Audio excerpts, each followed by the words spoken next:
Seaford, coastal, connected inland, industrial pockets, wetlands. But with values rising and the streets shifting, is Seaford still worth investing in? Let's walk both sides of a highway and find out.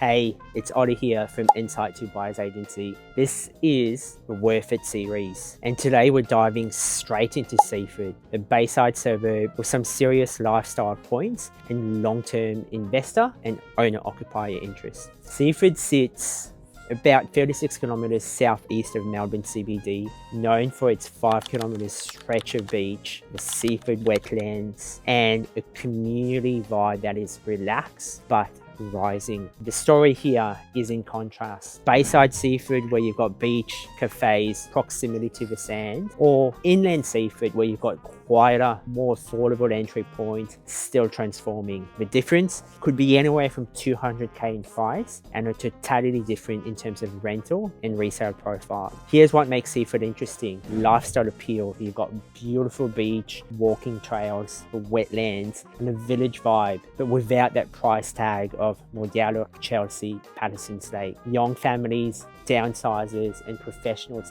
absolutely love it here. The affordability gap, the median house price in Seaford is about $852 at time of recording, compared to its neighbouring suburbs of over 1.12 mil in Chelsea and 1.3 mil in Paterson Lakes. That's more than a 300 gap for essentially the same coastal and wetlands lifestyle. Tied vacancy rates. Vacancy here is sitting at around about 1.95%, and you're showing a strong rental demand, particularly for updated family renovated homes. All right, what's your plan? Well, I was just going to show you the trail here. Yeah, right in the heart of Seaford. We are. This is our playground. I know, it's a massive playground too. It is, it's beautiful. So Seaford's quite a very, I'd say, interesting suburb, right? Interesting that? pocket. I mean, you've got the unique features of the wetlands We up do. north and side. You've got pockets of heavy industrial warehouses, which are now turning into cafes, which are now turning into nice hangout spaces. You then have Belvedere Reserve, which is inland. You've got Bayside, you've got coastal, you've got Creekside. How lucky are we? No, what makes it so special Well, to you, being a true local Seaford and an agent who lives and breathes and operates down here? So I've lived here for over 20 years, brought my children up in this area. Yep. There is nothing quite like the people that actually live here. Yep. And that's the beauty of Seaford. It has still got a very village feel about it, where people, if you stop them on the street, are happy to stop and have a chat. Yep. And that's the greatest thing that makes it come alive. It's a real cafe latte type lifestyle down here. Yeah. So if you have a look at how many restaurants we've got, how many cafes there are, little shops scattered all the way through the little side streets, it's just a beautiful, beautiful place. So even if you're going into the city, there's not just one route to go. You've got a choice. Unpack a little bit more. Seaford, inland, Seaford, Bayside, yeah, what your pockets are. We're really lucky. We've got such a diverse range of properties here in Seaford. Seaford's really divided by the freeway. Yep. So you've got beach side of the freeway, and then you've got the other side. And of course, anything that's beach side of the freeway, you're going to be able to walk to the beach from. You can still walk to the beach from the other side, and plenty of people too. Yeah. But it takes a little bit more effort. Yep. The types of homes that we've got everything that was built here post-war, because that was what the area was built on primarily, to recent knockdowns, developments. There is such an incredible variation of the sort of properties that we're actually dealing with here in Seaford and that you'll see. There's a different price point for each, and it's hard to put a dollar figure on what the price point is, because it will very much depend on what the property is and how much land it's on. But there's demand for both sides. Yep. It's you know, everything from an unrenovated 1950s home, as you have seen with me. Like the one we got at the start of the year. Absolutely, where it was on the verge of, are we going to knock that one down and rebuild? But as you know, clients that you introduced to it are busy renovating it at the moment and can't wait to see it. And you've got everything from your new builds that are selling just as nicely as well. There's a lot of apartments in Seaford. But variety of different types of homes, from apartments units, the villa units, townhouses, to the more traditional home on land block. The beauty is there's a buyer for everything. So we've seen a really, really big jump in Seaford prices, even of late, and that's because of the interest from interstate buyers at the moment. So whilst everyone else in the country is progressing nicely, we've sort of fallen a little bit behind. So that has alerted a lot of buyers to come in here and invest. And for that reason, because of the interest, we're actually finding that Seaford as a suburb always holds its own price-wise. So even when we're going through little corrections and hiccups along the way where other suburbs will actually come down in price, we will just stabilise. So, but we have seen an increase. As far as what the price difference is, again, it's a house by house difference. If you wanted to call it a rule of thumb, look at $100,000 difference between the other side of the freeway and beach side of the freeway. We're actually seeing the relationship that we build with buyer agents, because you guys are coming out like crabs on the sand. There's so much opportunity to sell property off market and not even involve internet marketing or anything else, because the contacts are there. You guys have got the clients, we've got the properties, and it's a match made in heaven. So, you know, for that reason, time on market has decreased a great deal. We're really, really wanting more houses to sell because they are the highest demand properties. Apartments, not so much. Exactly right. Because, you know, a great deal of the property or the people that we're dealing with at the moment are investors. And what about owner-occupiers? Like, do they basically, is that sentiment, or I guess that anger, for the lack of a better word, you know, constantly them missing out, constantly going, another investor decided to pay a little bit more, we're now slowly getting outpriced. How's that owner-occupier dynamic happening? Look, it's actually quite balanced. We always say to buyers, everything works out for the best. But, you know, again, that's where we're then introducing them to properties before they actually hit the market, because we know what their likes are, what their dislikes are, how long they've been looking, and what it is that they want.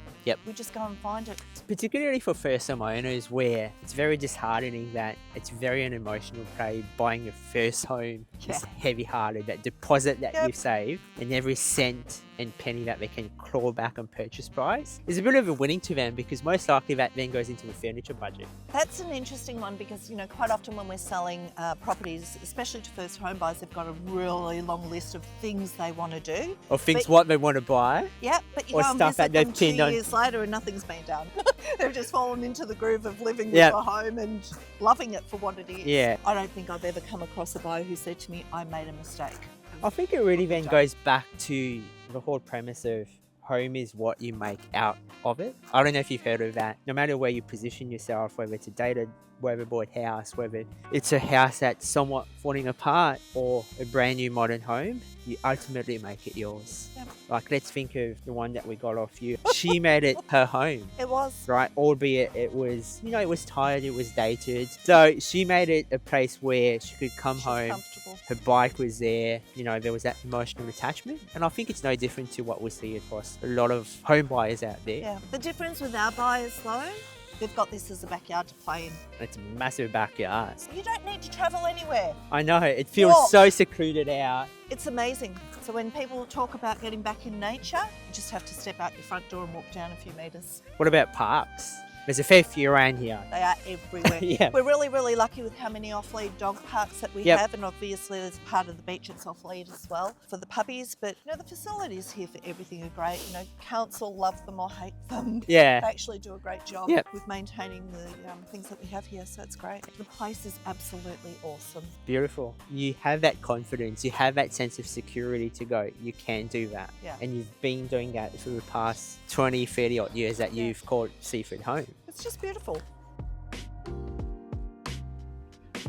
Tell me what's happening. We've got dirt, we've got sand, we've got demo fences, or demo's done. What are we about to tackle here? So we've got a gentleman by the name of Chris from LA Design Developments. He normally works in the city on real high-end projects, but he has come across Seaford absolutely loves it. He managed to purchase this home. It had a very, very old house on it that wasn't worth saving. We've knocked it down and currently going through council process to have 4 townhouses built on this block.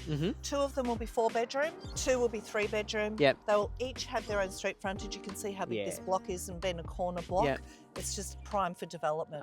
It's going to be a beautiful, beautiful build that he does here, but we're going to have the opportunity to sell these whilst they're going through the build stage as well, which will save people stamp duty. Market's not moving. We're stabilising again, so we're just starting to see. But as I said, Chris is very, very used to working high-end properties in high-end suburbs, and I am absolutely thrilled to have him here in Seaford. It's just going to lift that game a little bit more.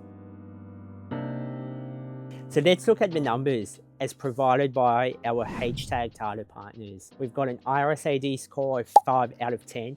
That's a good socio-demographic score. Your rented to owner-occupiers are at that 33%. Your affordability years to own for a suburb at this medium price and socioeconomics, that's affordable and it sits at the sweet spot for capital growth. Your stock on market is restrained, declining, with only 30 listings online. Your building approval, we're at only 22 building new homes coming through. Days on market, we're looking at about 23 days if not less. Seaford has a limited land supply, strong demand, and the affordability gap puts upward pressures on prices. That's the kind of supply and demand dynamic investors should really be looking for. So if you follow our channel, you've probably seen Neil's story, how he secured a high growth Seaford property with us at the start of the year before prices started to surge. This is where suburb timing, location really matters. If you're buying too far inland, you might plateau a little bit. But if you're buying Baysides in the wetlands, that's where the long time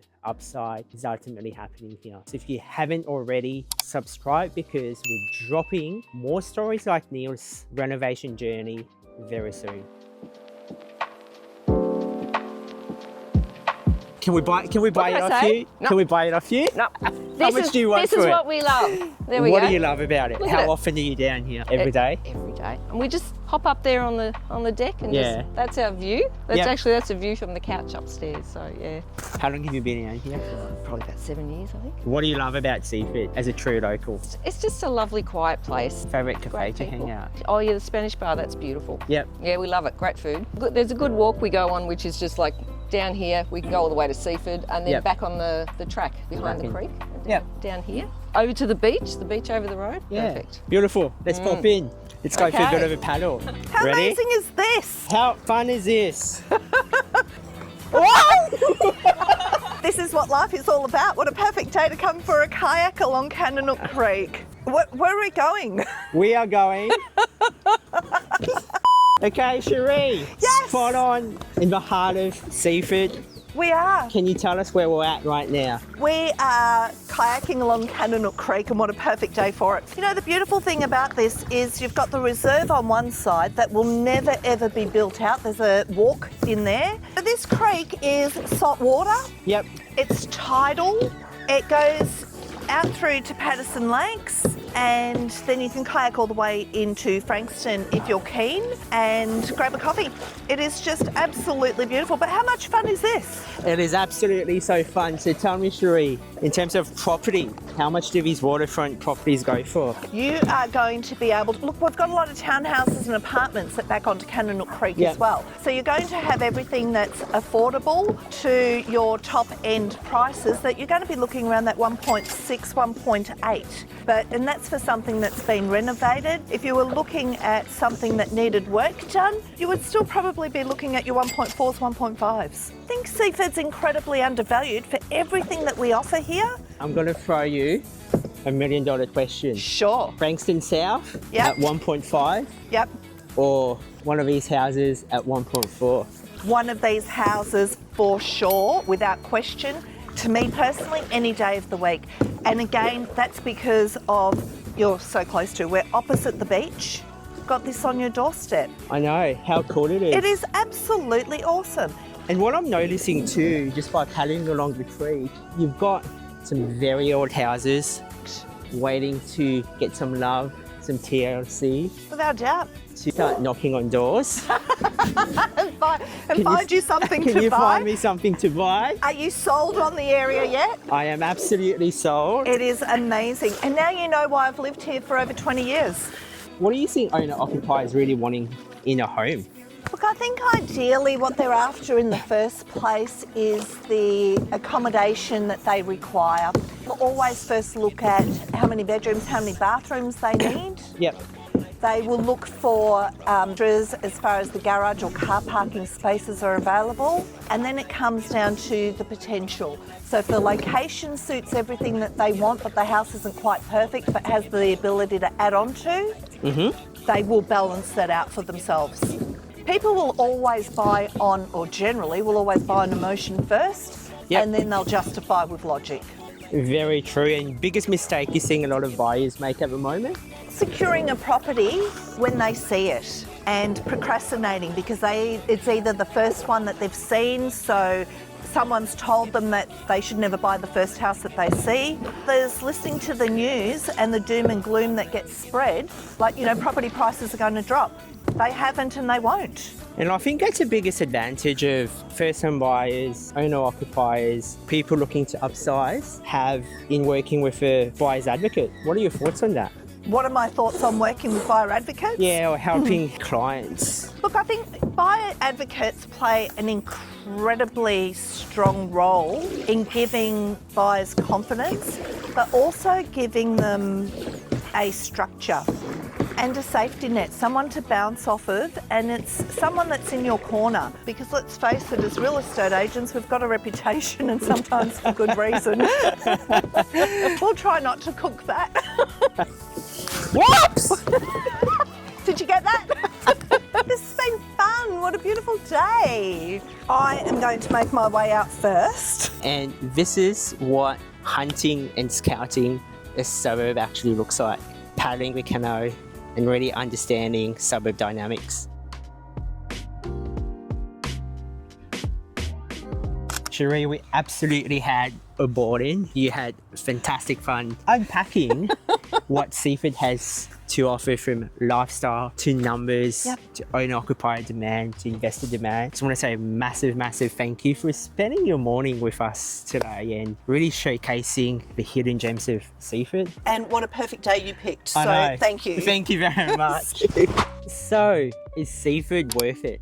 Yes. If you know the right streets to play, if you know the right pockets. Rental yield is healthy at 3.4 to 7%, supply is tight and buyers are hoarding. Strong lifestyle appeal supports both investor and family demand. You just got to be a bit strategic. The wrong side of the freeway, the wrong type of the asset could mean very different results. For buyers who value lifestyle and long-term growth, especially Bayside living, this suburb absolutely stacks up. The freeway access, the beach, the creek makes this a smart play if you know in which pockets to buy in. But here's the catch. There's a big gap between inland and Bayside Seaford, slowly closing up. One gives you suburban quiet appeal, the other gives you salt air and capital growth. The short drive over freeway can shift that purchase price a little bit, making local knowledge critical when you're buying here. And that's what we do. If you're looking for capital growth and coastal living, Seaford's a strong yes. Tap, subscribe, hit the notification bell if you're loving the Worth It series, and really follow us on our socials to see behind the scenes, before and afters, and a lot more investing insights as we start deep diving into suburbs.